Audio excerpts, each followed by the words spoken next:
The Canola School on RealAgriculture.com is brought to you by BASF Canada and Invigor Hybrid Canola.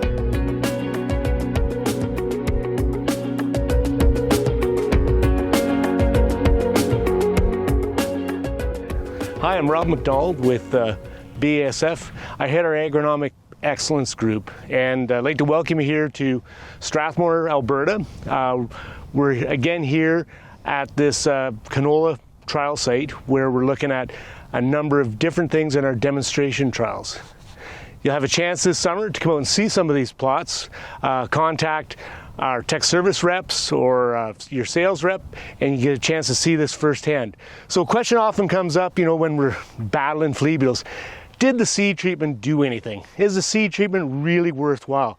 Well, we decided to do a demonstration here at this site to have a look at what's the impact of the seed treatment. So where we're standing here right now, believe it or not, this was seeded to L340 PC. The only difference being no seed treatment was added. So there were two things that happened here. First thing that happened was the emerging plants got hit by Pythium pretty good. So that reduced the emergence. But the next thing that happened, right after the plants got out of the ground, they were ravaged by flea beetle. And although it doesn't even look like it was seeded now, there was a significant stand here and they just got peppered by flea beetle. And by the time they got 1 to 2 leaf on them, most of the plants were gone. So how did that happen? How did this plot get so devastated, yet when we look at the plot right beside it that was protected by seed treatment, it barely looks touched? Well, you have to understand how flea beetles work. First, they're not here in the field in the spring. They actually come from the ditch, they come from the pastures, and where they overwinter. And when they come in here, they're looking for food, and they're attracted to the smell of the canola. So that's the first thing that attracts them, is the smell of the canola. So that's what brings them in.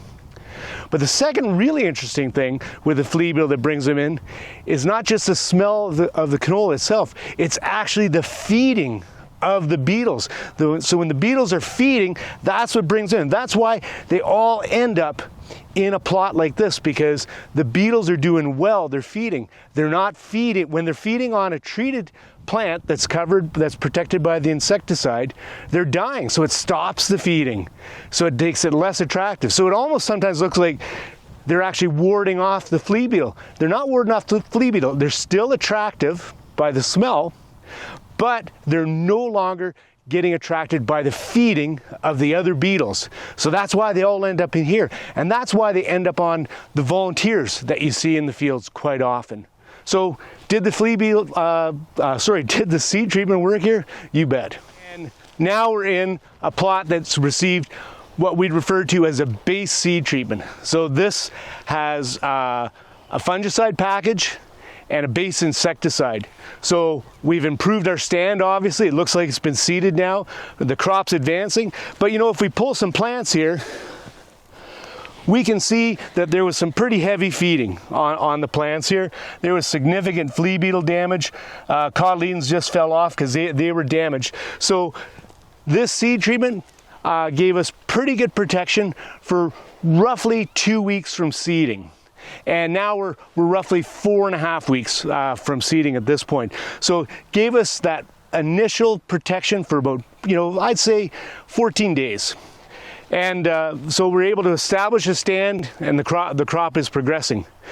But if we go over to the plot next to it, now we've topped up our base seed treatment and we've added an additional insecticide because we knew there'd be significant flea beetle pressure in here.